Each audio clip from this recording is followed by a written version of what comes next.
Hello, everyone. Before we dive into today's episode, I wanted to remind you that my book, Drummers on Drumming, is available now on Amazon as both a paperback and an ebook. Based on the Big Fat 5 segment of this podcast, where I sit down with my favorite drummers to discuss the 5 records and stories that shaped their approach to the instrument, this book is packed with insights from the drummers who redefined how we think about the modern drum set. You can grab your copy now by checking the link in this episode's show notes or simply searching Drummers on Drumming on Amazon. So thank you for all the support, and now let's get into the show.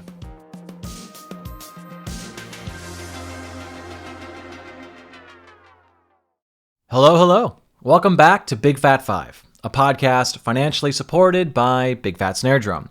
My name is Ben Hilsinger, and you can probably tell there's no intro music this week because this is actually a premiere/takeover of a new podcast by a very good friend of ours, Sarah Hagan. Sarah worked for many years as the head of Zildjian Artist Relations worldwide, but now runs her own media and consulting business for the music industry as a whole. Through the years, Sarah has mastered the art of creating, developing, and maintaining genuine relationships with the world's greatest drummers. With her new podcast, titled Sarah Hagan Backstage, Sarah's able to pull something a little bit different from her guests because they aren't just talking to any old podcast host, they're talking to their friend Sarah. This obviously gives her an advantage, and I'm extremely jealous. That being said, we have some really exciting, yet-to-be-announced announcements involving Sarah, myself, and a few people you just may know, but more on that later. So I hope you enjoy this week's takeover episode of Sarah Hagan Backstage with our first guest, Gavin Harrison. We'll be back next week with our regularly scheduled programming, but be sure to check out her feed and subscribe wherever you listen to podcasts. Just search for Sarah Hagan Backstage. You can check the spelling of all that in the title of this episode. You got this. Cheers, y'all.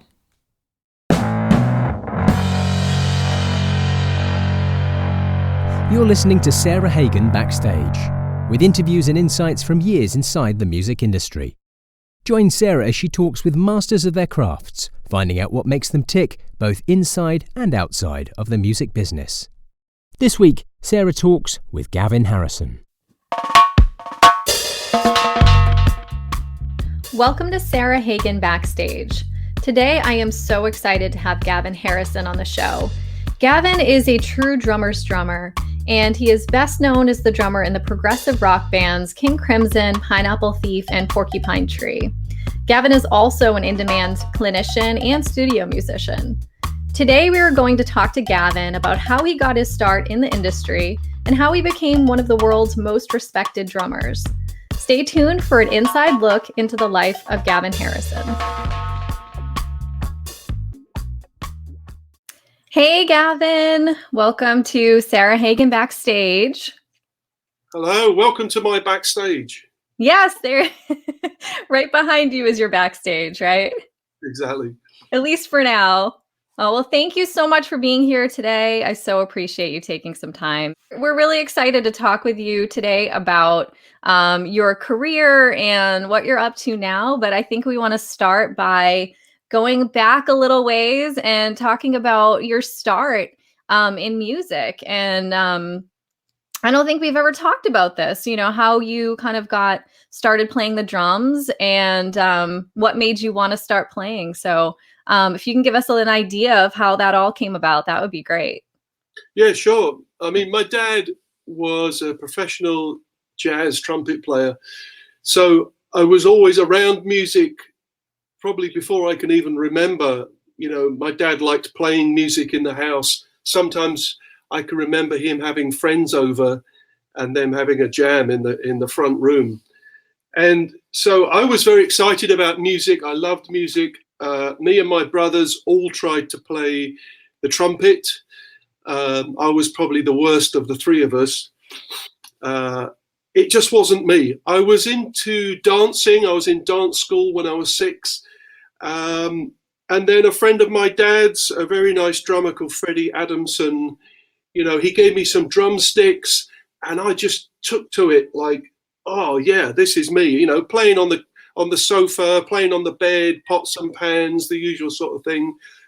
But it just felt right to me. And I guess I had some amount of coordination and, I just loved music. I mean, there'd be times where my dad would take the whole family to a pub where he was doing a sort of lunchtime jazz gig. And I just fell in love with the whole thing about being a musician. And pretty much from age 6, I made my mind up that's what I was going to do. There was never any question or doubt that I was going to do anything else. And I just had my head down. That's what I was going to do. I just, as soon as I could leave school, which in the UK at that time was age 16, I left school and I started to play professionally. That's amazing. You hear it a lot from professional musicians that, they were into whatever instrument or singing, whatever music they were playing at the time when they were young. And just that's what they had focused on. That's what they really, really wanted to do with their life. And I think that, that kind of passion pushes you through. And so you mentioned you took dance lessons. What kind of dance was it? Were you doing tap or? Yeah, I mean, I could tap dance, but the school I ended up in was more of a ballet school. Mm-hmm. And age 6, I mean, I was the only boy there. It was kind of weird. You're not that comfortable in being the only boy in a group of girls age 6. Mm-hmm. If I'd have just stayed another 10 years. Anyway, so I quit that. It was one of those fad things where I said, hey, I want to be a dancer. Mm-hmm. Parents got me some dance lessons. And then, as kids are, 2 or 3 months later, I said, I don't want to do that anymore. But I'd already started with the drumsticks and I'd already started just tapping around. My dad could play a bit of drums and Mm-hmm. he used to play brushes on a magazine. And I thought, oh, that's good fun. So we used to play brushes on a magazine, playing along to jazz records, just playing time, And so I thought that was fabulous fun. It was also having a dad who was a professional musician in the sort of center of the music industry of that time in London. I later realized what an amazing sort of education my childhood was, because many of my friends, they lived way out of London. Mm-hmm. Many drummer friends that I know now, they weren't born into musical families.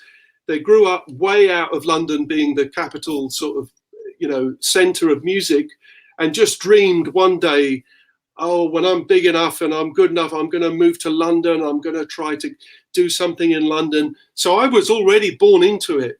And when I think of the experiences I had as a child and my dad taking me to sessions, he would take me to, my dad worked in a nightclub called the Talk of the Town. It was a Las Vegas style cabaret club.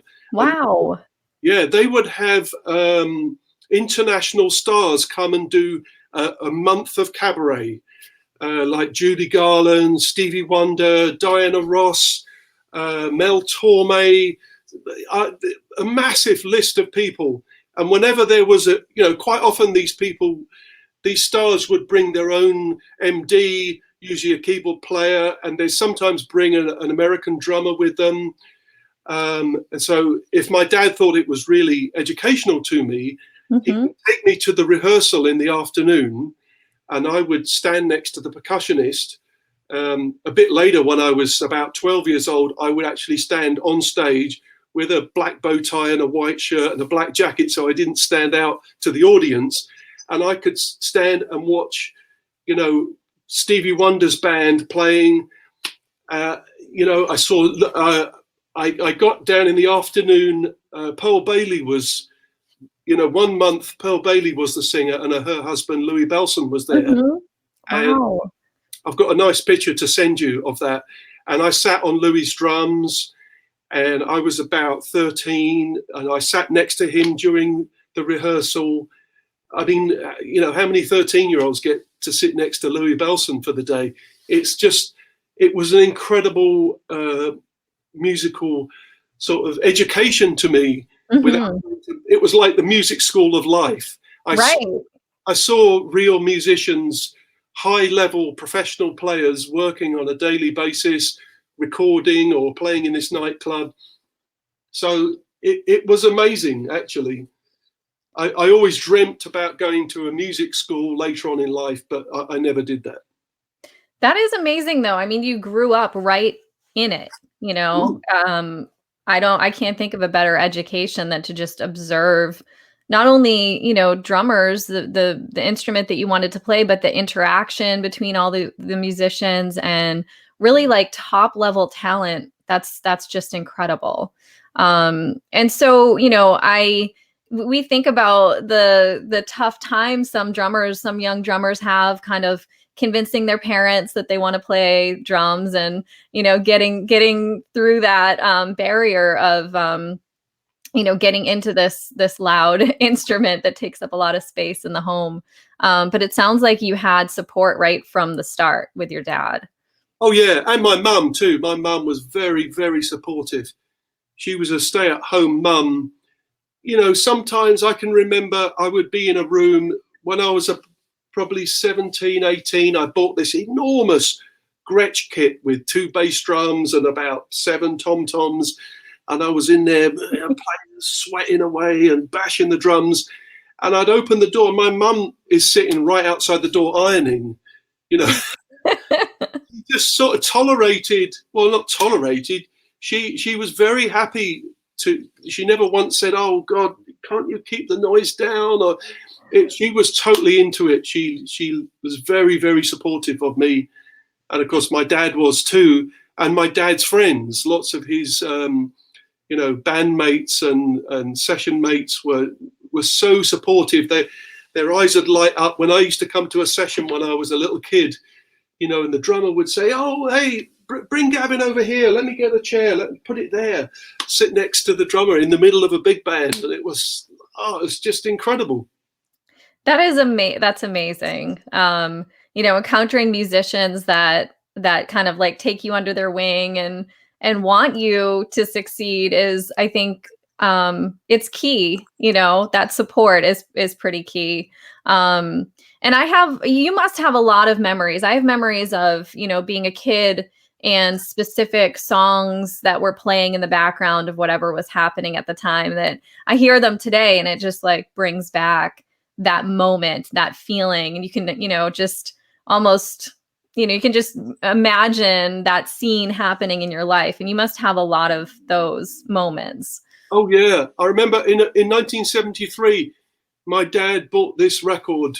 It was by a composer called Patrick Williams, who was actually quite a famous arranger composer, and he did a lot of TV themes. I think he did The Streets of San Francisco. That's one of Pat Williams. Really good big band arranger. And my dad brought this record home called Threshold. The drummer was John Guerin. It's the most incredibly progressive jazz big band album. They're playing rock, they're playing funk. There's you know, lots of weird orchestrations going on. There's tabla playing, lots of things you wouldn't imagine in a big band. And John Guerin was like really hot. 1973, he's got rototoms, he's got all these sounds.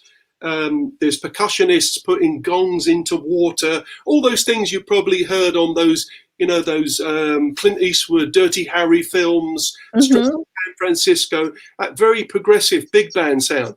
And my dad loved this album, as did, well, pretty much every musician that we knew at the time. And my dad would crank it up really loud, and we would sit, you know, listen with the big hi-fi speakers. And I got so excited listening, and I still get excited listening to that record.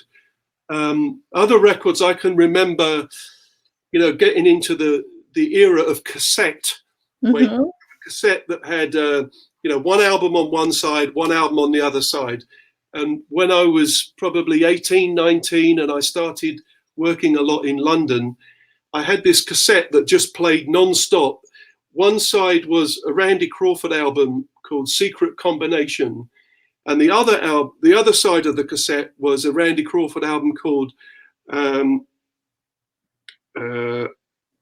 God, what is it? Oh, I'll think of it in a minute. Okay. It's the following album. Anyway, Jeff Porcaro plays on both of those records. Oh, wow. And so I just kind of felt, every time I drove to London, that'd take me like anywhere between half an hour and an hour, depending on the traffic. I would just be listening to Jeff the whole way there and the whole way back. And there's a road called the A40 flyover, and you come into London from the west and you come up over the brow, and then suddenly you can see the whole of London City. It's a moment where you come out and you can see all of Manhattan coming from, the New Jersey side. Yes. There's a moment you come round a bend, oh, wow, and there's Manhattan. And that was my moment of coming up over this hill and then seeing London and knowing that I was going to be part of it that night and listening to Jeff. It was just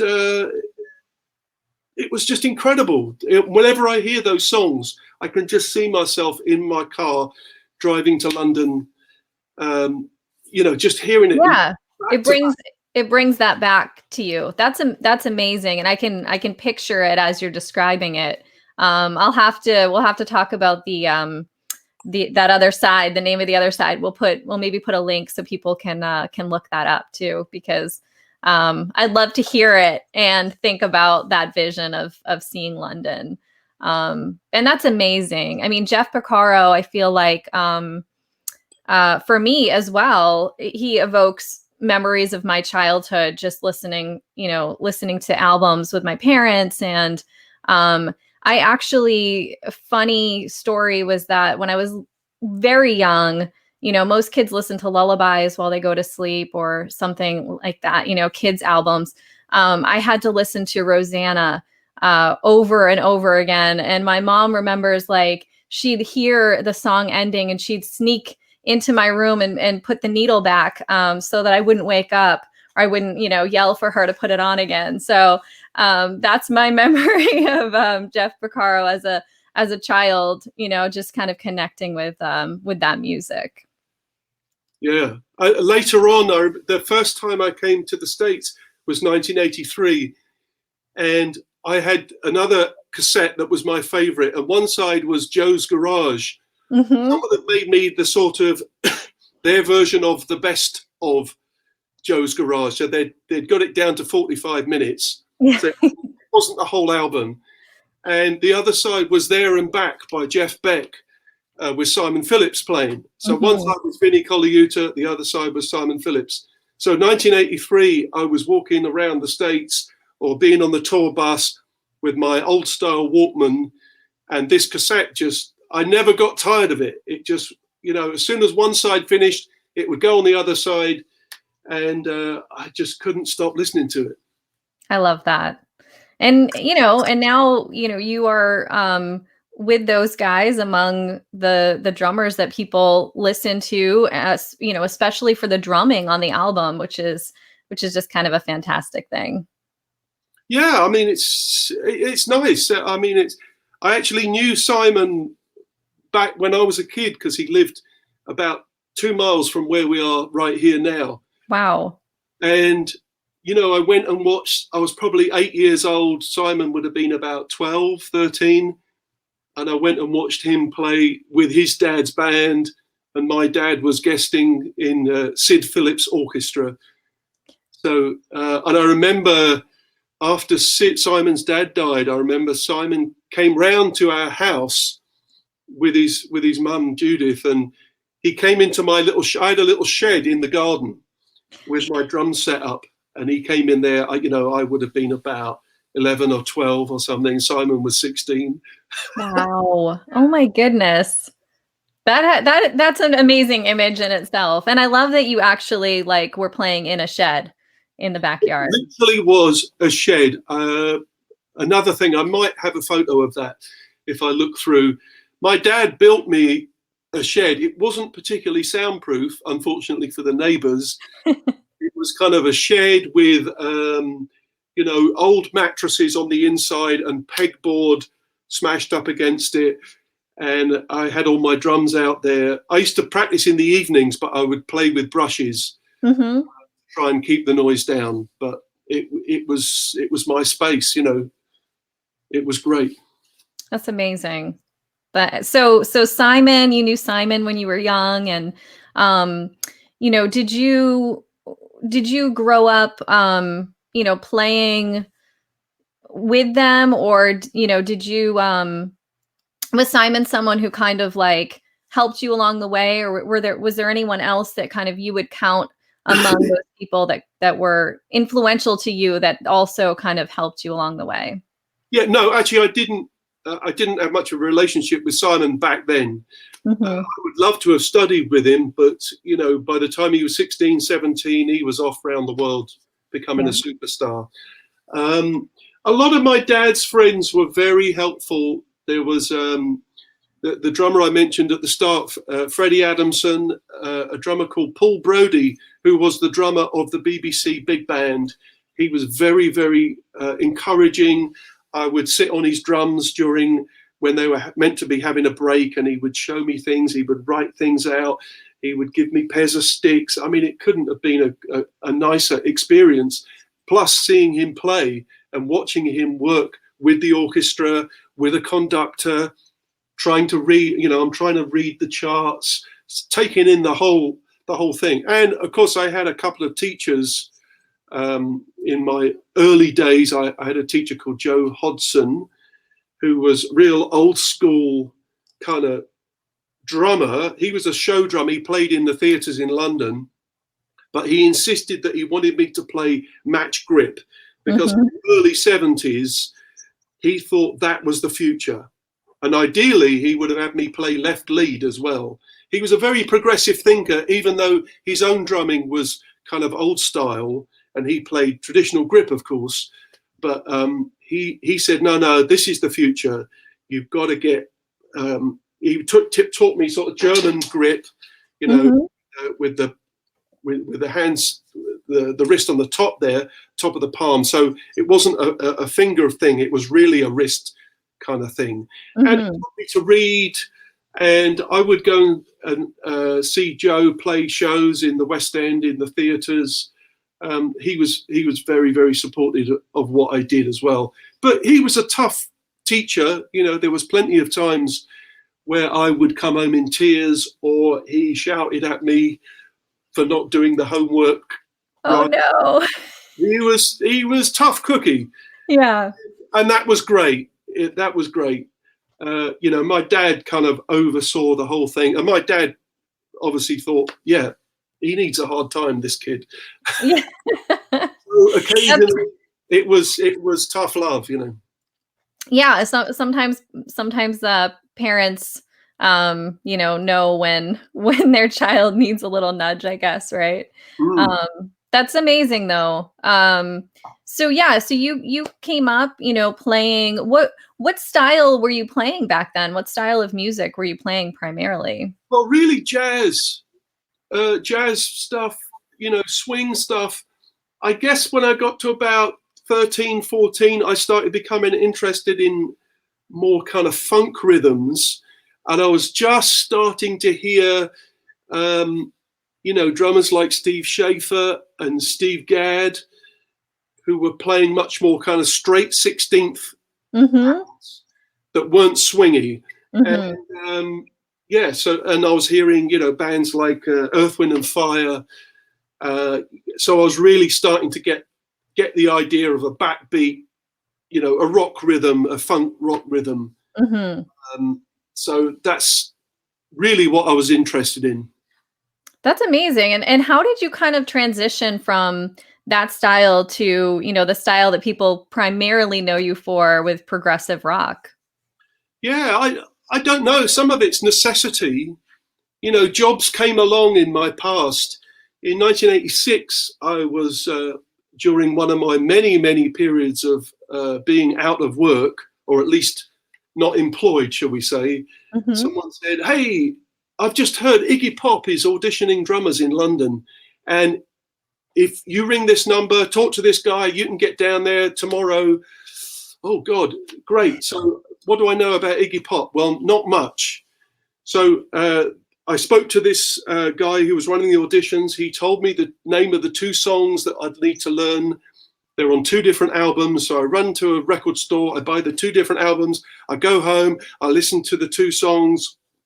I was the very last drummer to audition, and I played the 2 songs with as much sort of attitude as I could for the style of music, even though I'd never really tried to play punk music. I was well aware of punk music.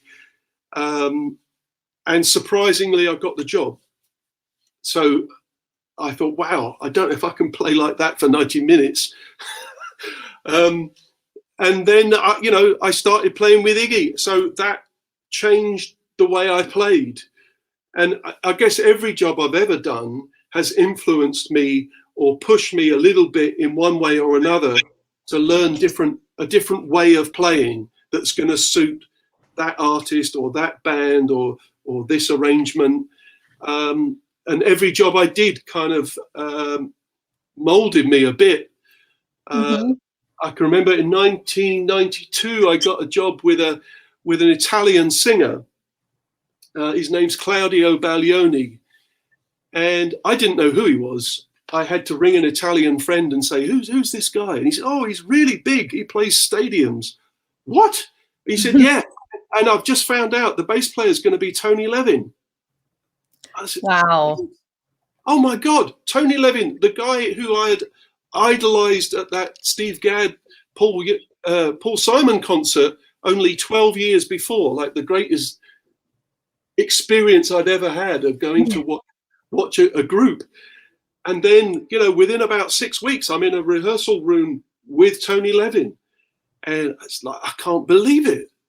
And so although Tony didn't teach me anything directly, I picked up so much of his character and his attitude and the way that he approached music and the way that he approached, the songs and the way he played the bass. He was a lot more rock and roll than I expected he was going to be. I thought he'd be super studious and every single note is written out on a piece of paper. And, I thought he'd be like that. And I thought he's going to think I'm terrible.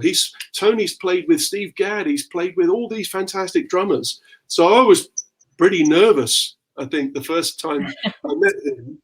And of course, he's even taller than me. He must be 6'3" or something.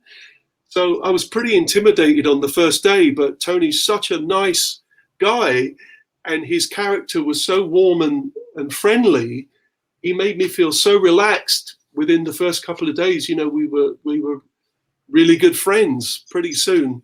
And, Tony had a much more rock and roll attitude about the way that he played. And I think that made me change slightly from my mentality of what I'd been doing before. And every job you do, you meet people who kind of shape you a bit. Sometimes they actually tell you what to play and that shapes you. And sometimes just their attitude and their personality shapes you. When I joined Porcupine Tree, I'd never tried to play anything, let's say, metal before. And so that was a big challenge to me. I never really tried to do that kind of music before, and I'd never really listened to it.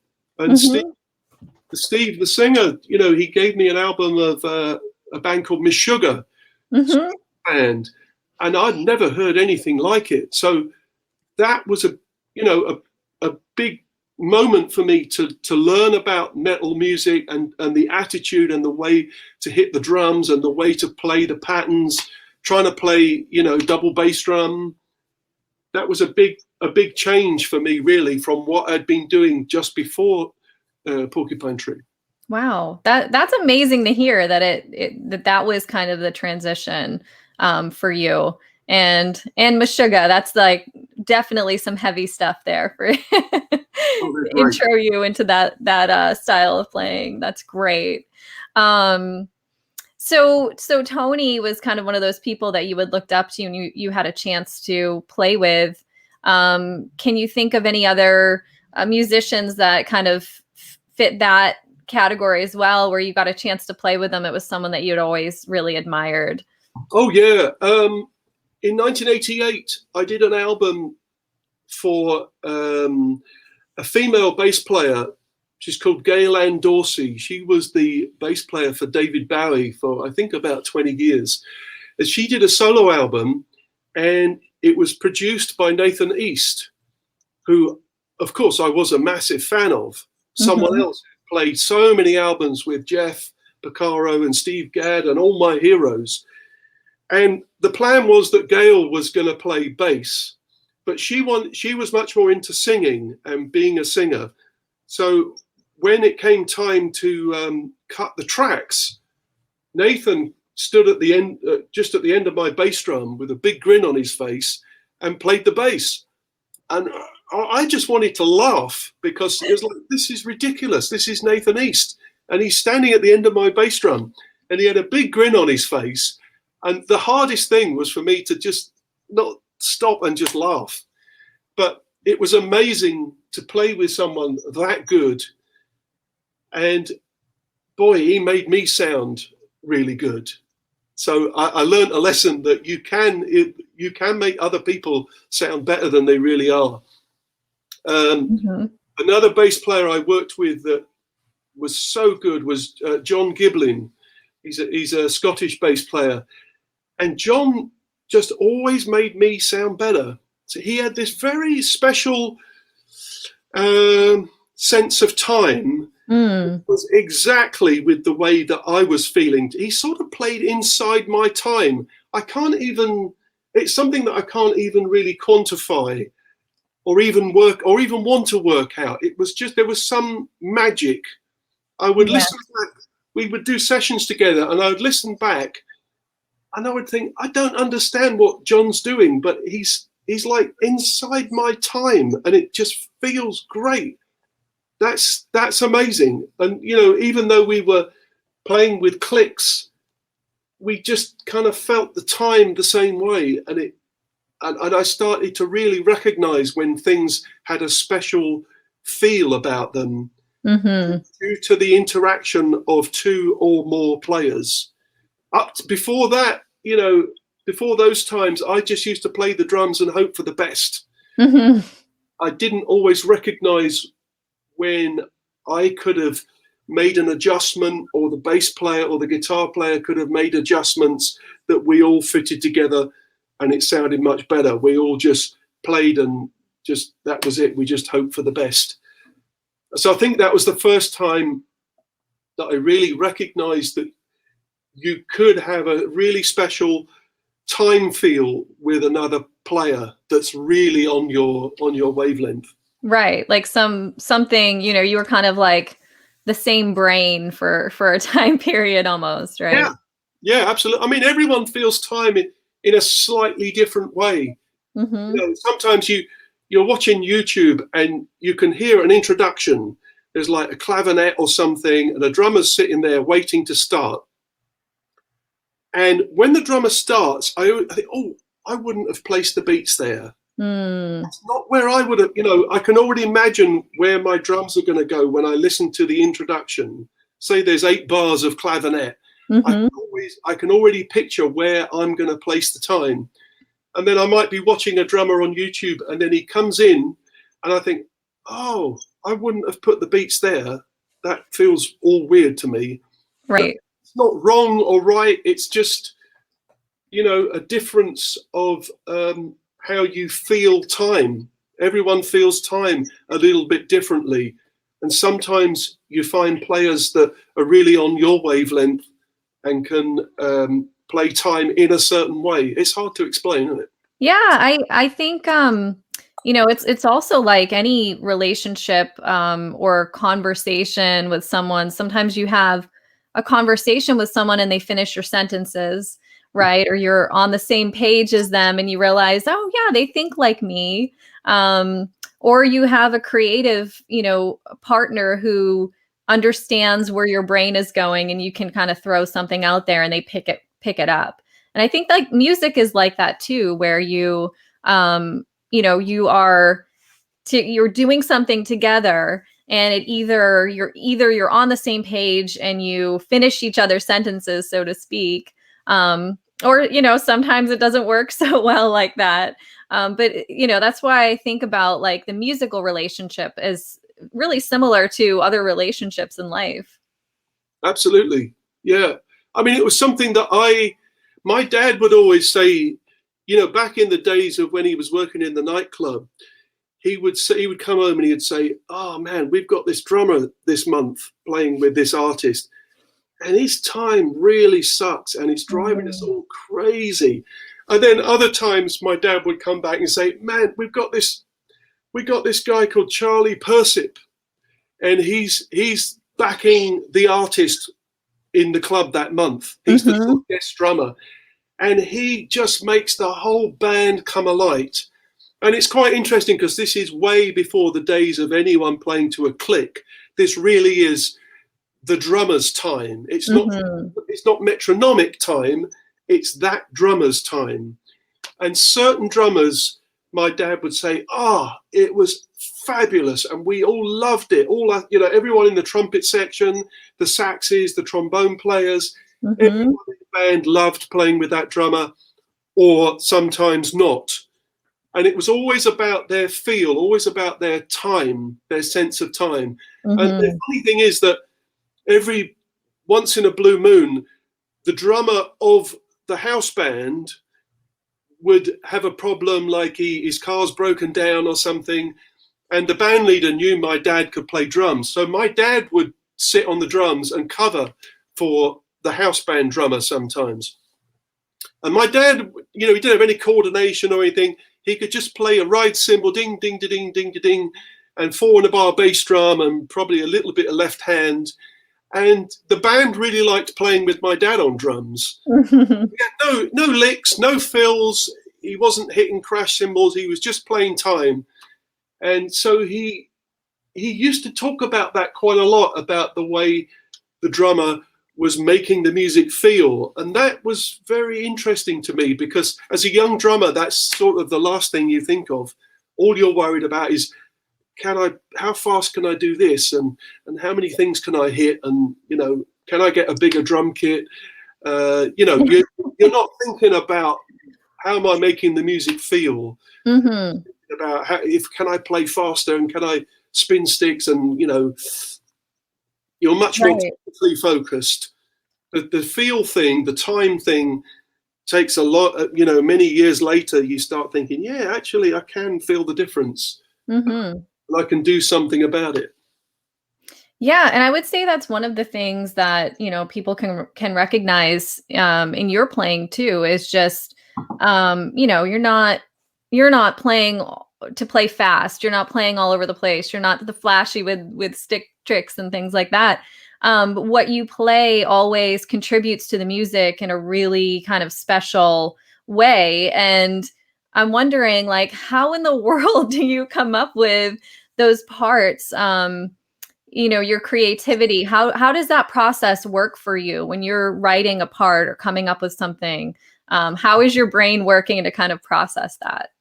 Well, normally, someone will send me a song, and there's normally a guide drum track, program drums usually.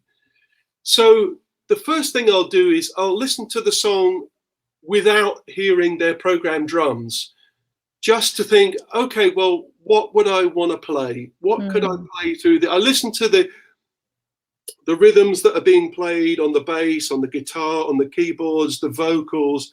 What kind of thing could I do on the drums that would have, would be a meaningful contribution?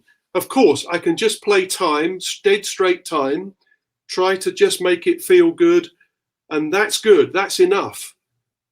But maybe I could find a little slightly off the path rhythm that could make the song special, and that the drum part could be unique for that song, a signature drum part for that song.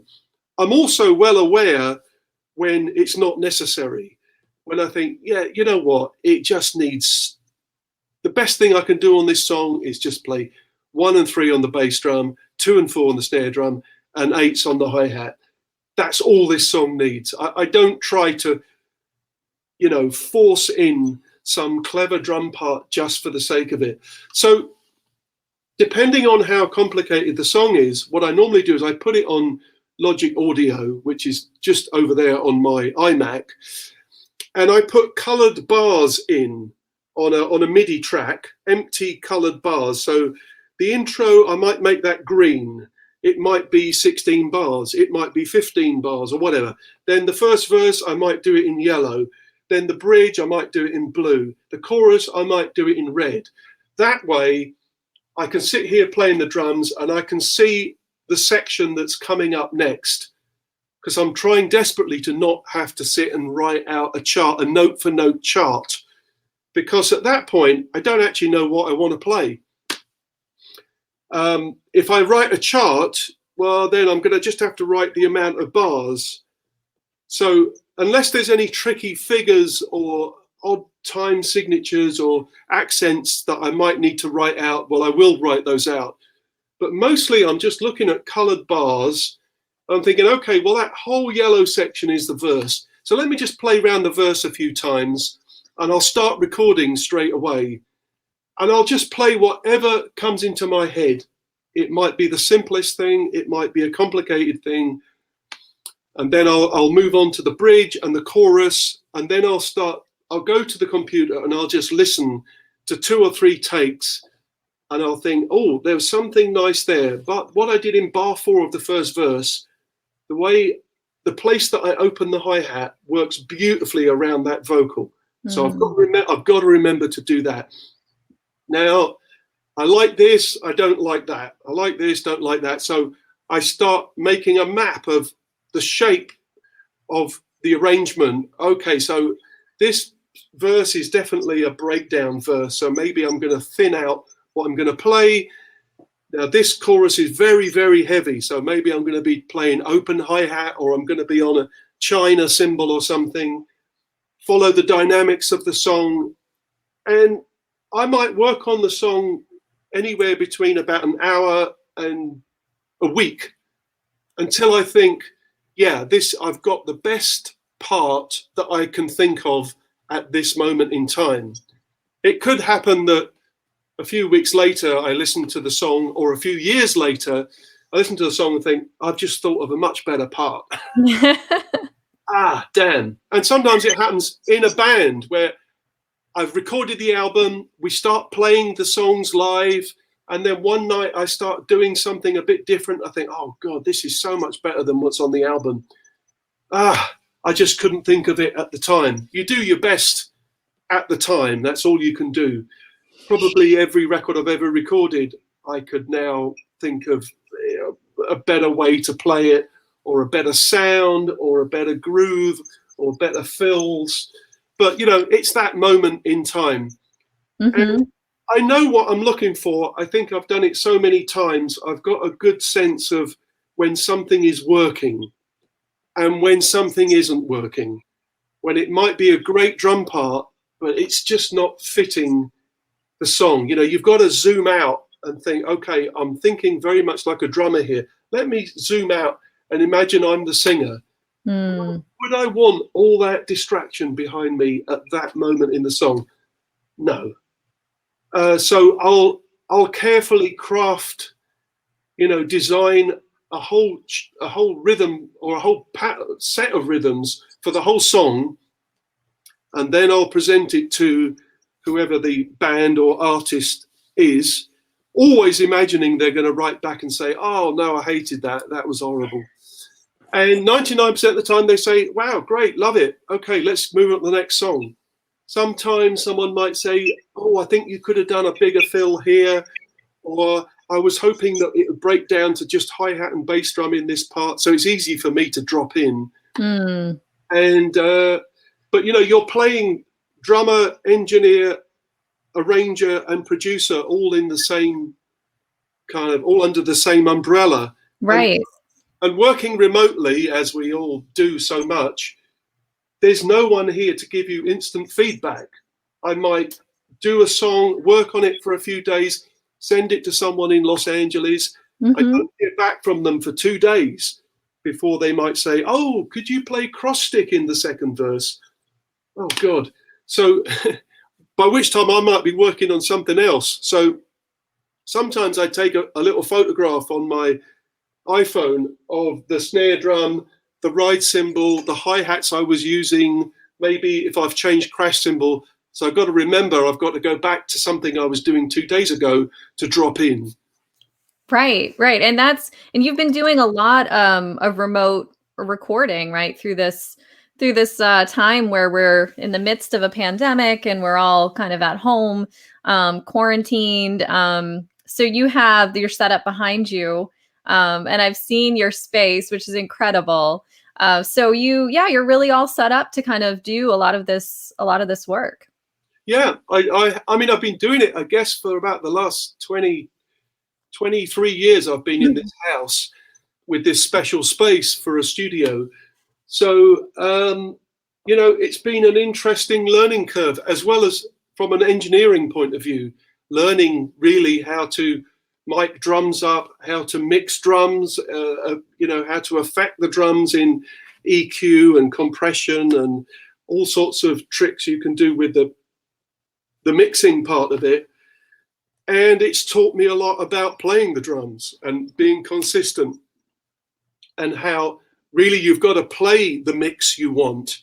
If you want the hi-hat to be quieter, well, just do it again and play the hi-hat quieter. Mm-hmm. That's easier than trying to turn the hi-hat down, because sometimes the hi-hat's like, it's so much in the snare mic and in the tom mics, you turn the hi-hat down on the fader, it's like, well, actually, that it's exactly the same.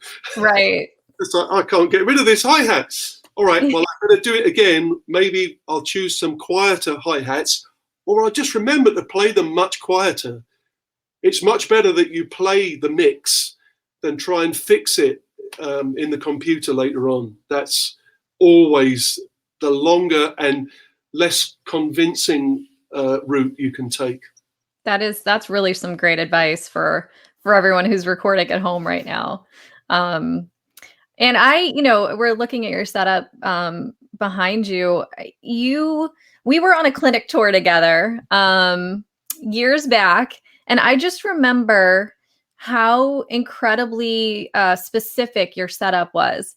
And for anyone who has seen a clinic, at a drum clinic at a music store, we go on these clinic tours, and it's, one day is at one stop, and then we get on a plane and we fly to the next city, do another clinic at another drum shop. And so you're really at the mercy of what the drum shop provides for gear. You have a rider, and you have listed what you need, but the shop may have this or they may have that. And so one thing that struck me about you setting up every day was you would have different gear, different things, different challenges presented to you, but you're so specific with your setup.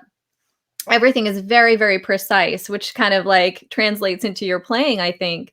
And you would figure it out. You would make things work from what you had. You would improvise here and there when you needed to with the gear. And it was just incredibly interesting to me to watch you do that night after night. And then play perfectly, just like the night before with whatever setup that you had. And so, I think about that and how you have done that throughout your career with your gear and kind of making things that worked for you. And we've talked a lot about, R&D projects and ideas and inventions. And I don't know if that's something that people know about you, how you kind of create what you need sometimes. Yeah, in fact, I remember back in the 1986 time when I was playing with Iggy Pop, there were so many songs that had like fast eights, and of course I had to play really loud. So I was really struggling playing it like this. It was really awkward. So I thought, what I want is a closed hi-hat down here. I'll move the floor tom over to the right. So I made my own X-hat by getting a cymbal stand, putting it at the bottom of a hi-hat cymbal on, and then I would put a hi-hat clutch upside down over the rod of the cymbal stand, tighten it down, take the top off, put the top cymbal on, and tighten the bottom of the hi-hat clutch on the top of the hi-hat to close it down. Mm-hmm. So I think there was a range called Z cymbals, right? It was the first time Zildjian had made those super heavy cymbals. Yes. And so I had a pair, and I could, by undoing this hi-hat clutch, the top of it, I could loosen the hi-hats or clamp them down. So I could play, fast eights down here, and then it would leave me a lot of space to really do the backbeats. So a lot of those songs in Iggy's set that were sort of suddenly became a lot easier because I wasn't crossed over. So sometimes you need to invent something that doesn't exist. Sometimes you've just got to get the hacksaw out and the drill out, try to make. You've got an idea for something, much like these little bell cymbals. You think, I really want. They don't make them at the moment. I'm going to have to make them myself. So sometimes you've just got to find a solution, a creative solution that works for you to get the job done that you need to do. Absolutely. And I picture you every time I see those cup chimes, I picture you with your, I think you said you were in your garage and you had like some kind of a saw, a cutting tool or something, right? Like, I used to put the cymbals onto a drill. So I would have these little, I started by doing it because I wanted these little bell cymbals, and I had some old Zildjian crash cymbals in my garage, and I thought, I'm going to just make them myself, So I got a pen, and I marked out what I wanted to cut. I would cut it with these big, horrible. I think they're called tin snips. Tin snips, yes. And they're really hard work. Sometimes you're doing like the bottom of a hi-hat cymbal. It's so hard. You end up with this very jagged, unfinished round, well, not round cymbal. Then I took the top of a cymbal stand, just the top rod, and I managed to jam it in the end of a drill. Then with a lot of heavy felts, I could attach the rough cut cymbal onto the drill. So I've got this really rough piece of metal spinning round at very high speeds. And I'd put some emery cloth, kind of sandpaper for metal around. With this drill, I would try, this thing would be going crazy. And I'm just trying to smooth it into a circle. That's all it was. And it was, all the dust is coming up in my face. I wouldn't recommend it. Right. Do not try this at home, right? I found a local blacksmith who could do the job for me. Much safer. Much safer. And of course, later on, I actually managed to get Paul Francis to make me some at the factory, Yeah, and that sound, I mean, the sound of those cup chimes, I feel like is really signature to you. And I love that. It's so great.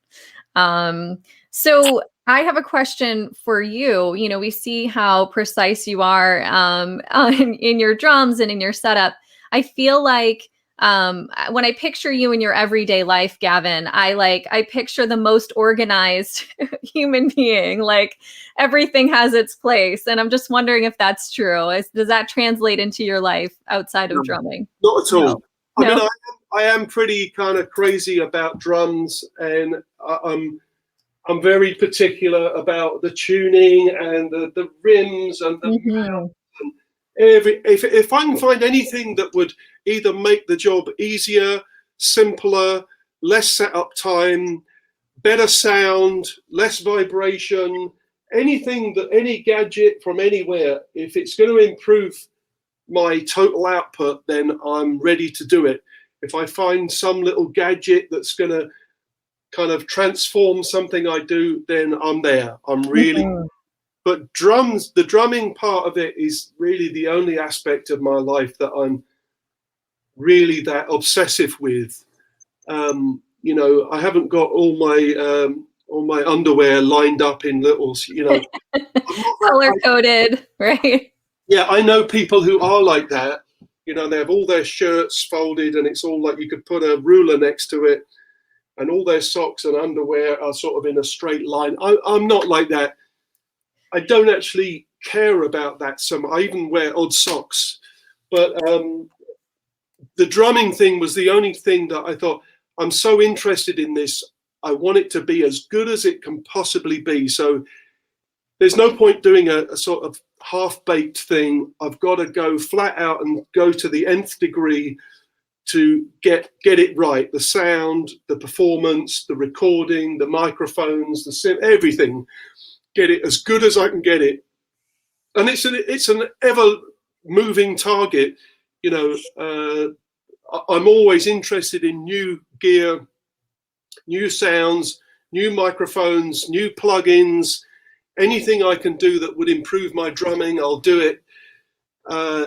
It's like a lifelong mission. Mm-hmm. I think if I ever got to the point where I thought, well, I can play perfectly and I sound perfect, then I probably would give up.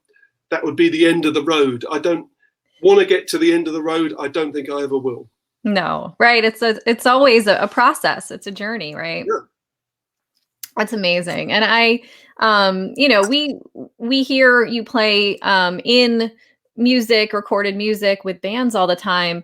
But you're also, you know, besides doing the clinics, you're a fantastic soloist. One of my favorite things that I've seen you do, maybe one of the funnest things, was the David Letterman solo when he had you on for drum solo week.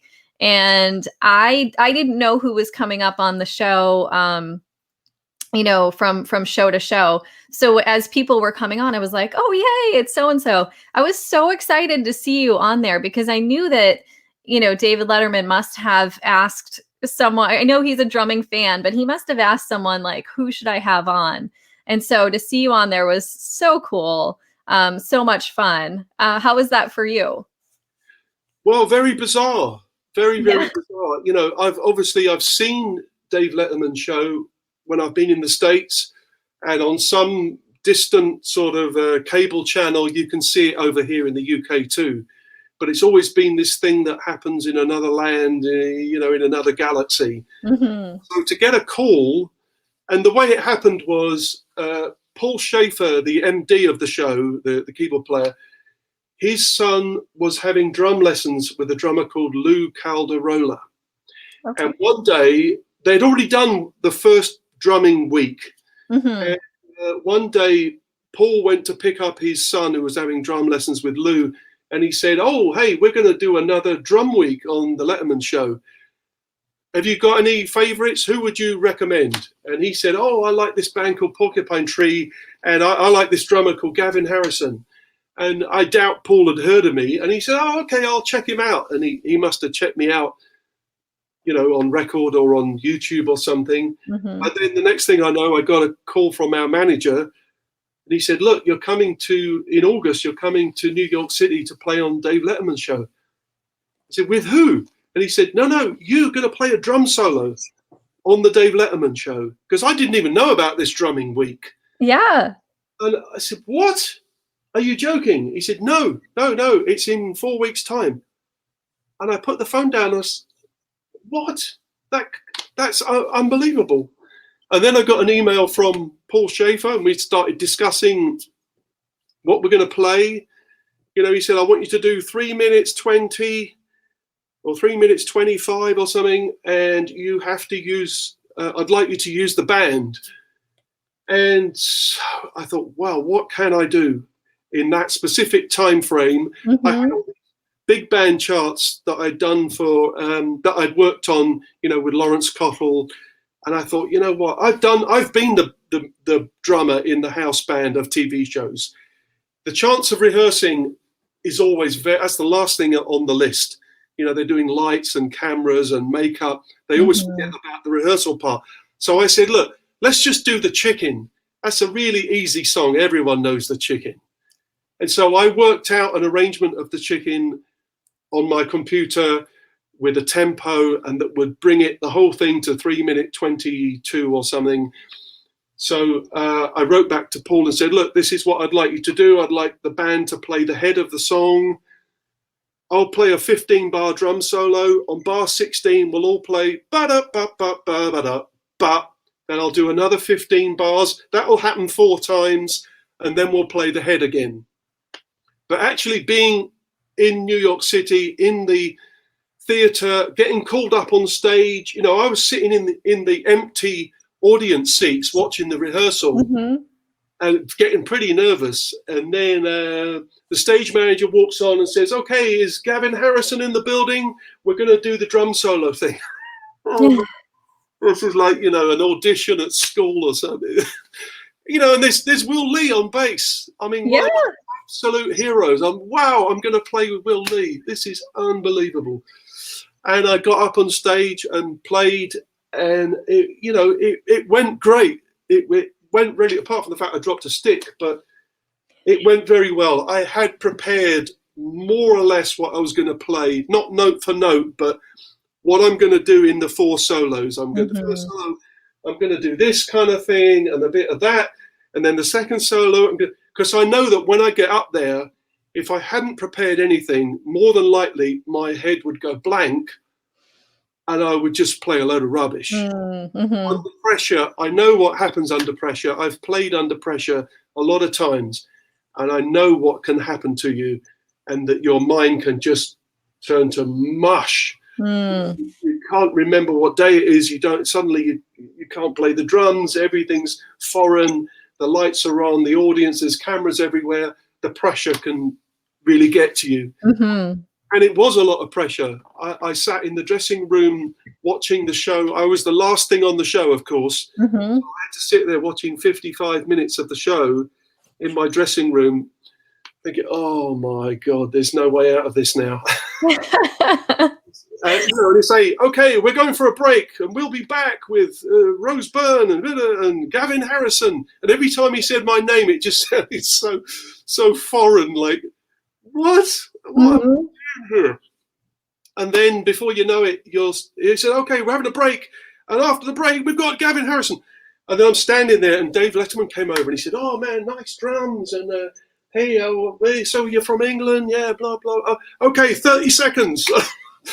You know, the build-up is incredible. You've one chance to do it, and you know that millions of people are going to see it, and it'll be on YouTube. And so I think what people don't really appreciate when they watch it is the amount of pressure you would feel if it was you sitting there.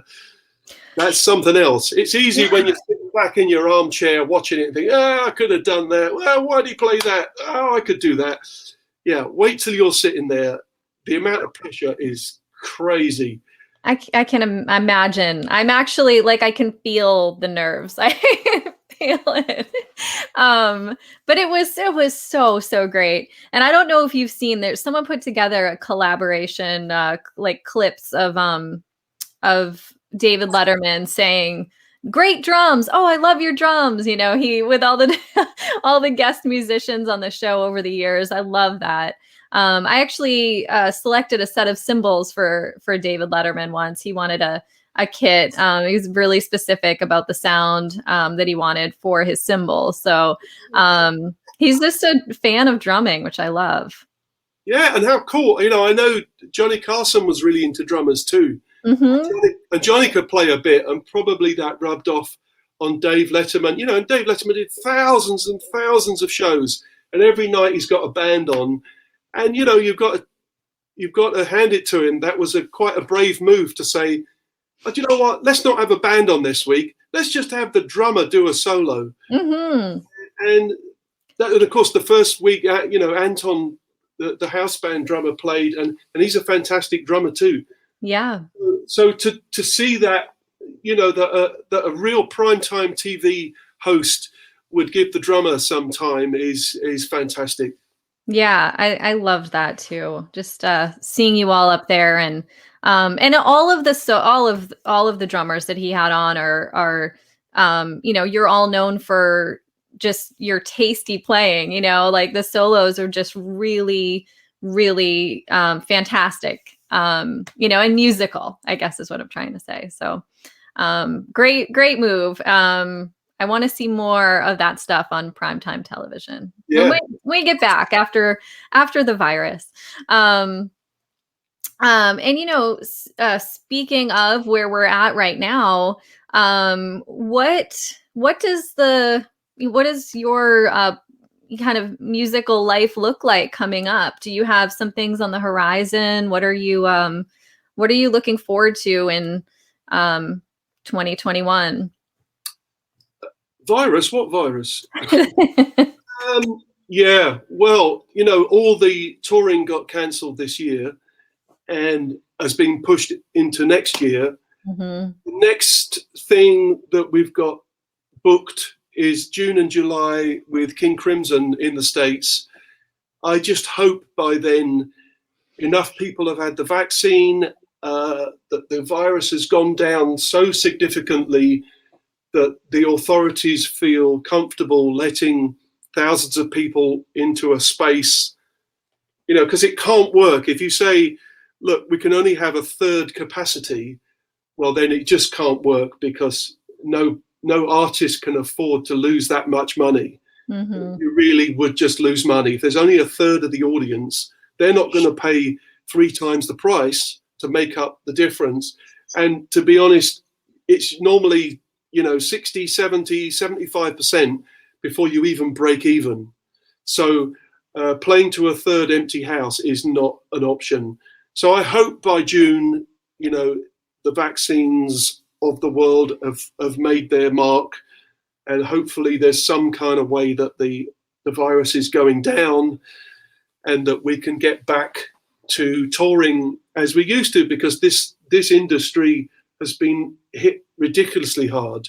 No theatre, no concerts, nothing's happened since March this year, and probably nothing's going to happen before March next year at the very earliest. I think even June might be optimistic.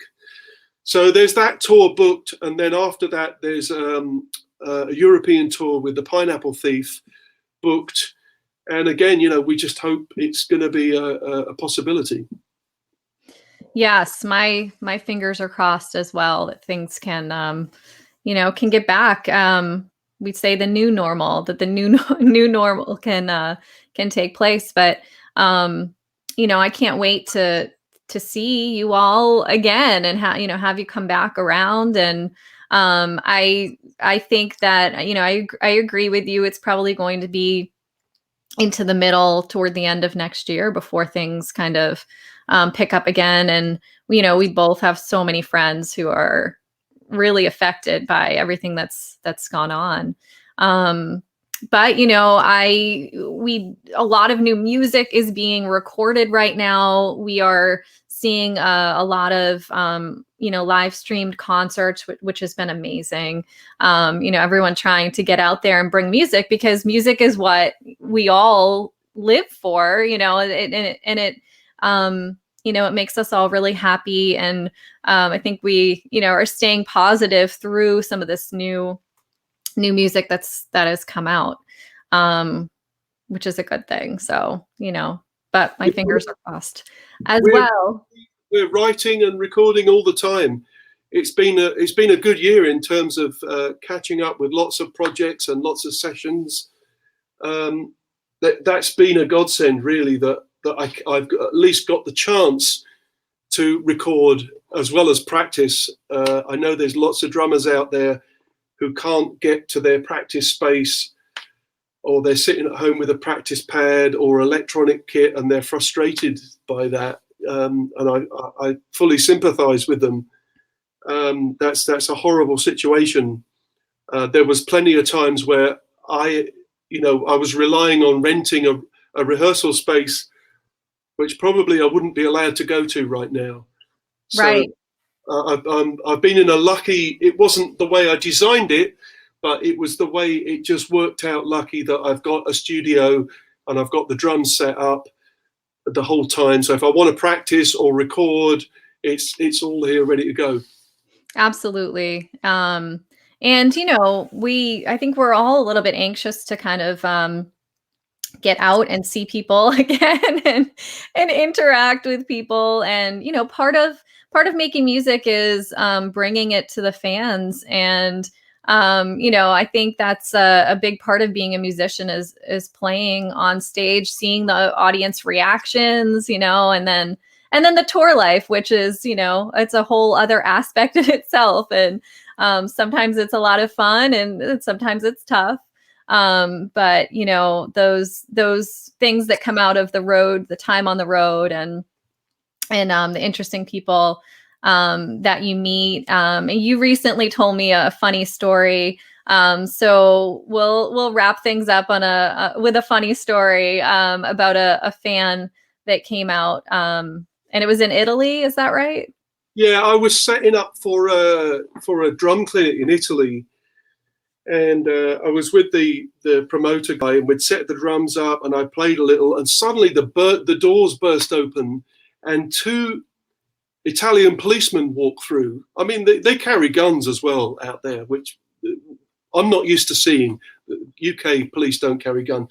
So these two guys walk in with guns, and they're strolling around looking at the drum kit, and one of them says to the promoter, "Can I have a picture with Gavin behind the drums? I'm a drummer."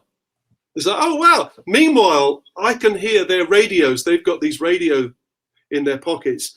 And I know enough Italian. I could hear them saying, "Where are you? We need you for an incident. Please respond." And he just turned his radio off, came back round the drums, and we did some photos together, me and these two Italian policemen.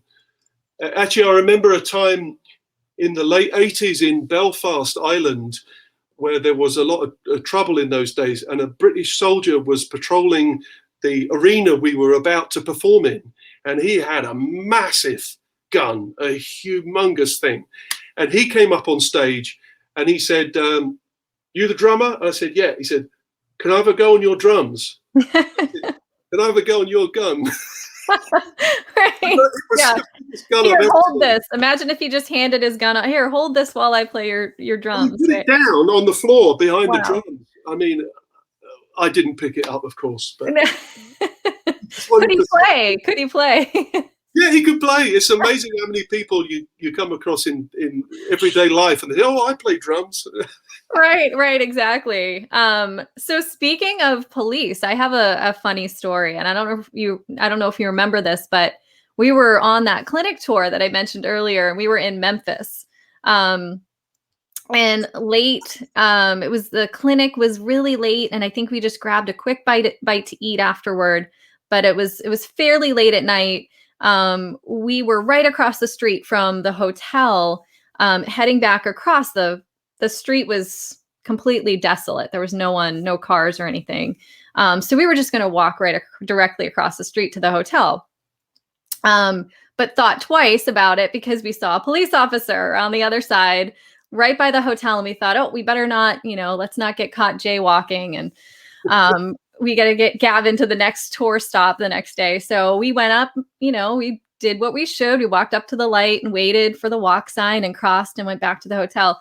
And we walking into the hotel past this police officer, and then both looked at each other and realized this was not an actual police officer. This was someone dressed up as the night's entertainment, apparently. So we were just laughing so hard. We just got, totally fooled into following the rules and walking around the right way by not a real police officer. You see. Yeah. Fun times on the road, right? So let's kind of leave everyone with some advice. If you have any advice for, up and coming musicians, drummers, anyone who wants to kind of follow the path and follow their passion into the music industry. The best advice I can give to young drummers, I think, is to just work on your time and work on your sound. They're the two things that everyone's going to notice. And everyone's, your bandmates are going to appreciate, and it's going to make people want to play with you. If you've got a really nice drum sound and you've got good time, that's really the key to success, in my opinion. So, rather than spending a lot of energy trying to play super fast, tricky go-go bell solos or something, if you spent some time thinking about how can I improve my time and how can I improve my drum sound, they're really two things that even the man in the street would recognize as this guy's good or this guy's not so good. The little technical stuff, it's only other drummers who would even understand what you're trying to do. Mm-hmm. But the time and the sound is what I usually tell young drummers, look, just work on that. I mean, you can work on your reading too, but that's an avenue of work which you may or may not be interested in pursuing. If you want to be a professional drummer, I would recommend you want to learn to read and practice reading and try and improve your reading. It'll just improve your chances of employment.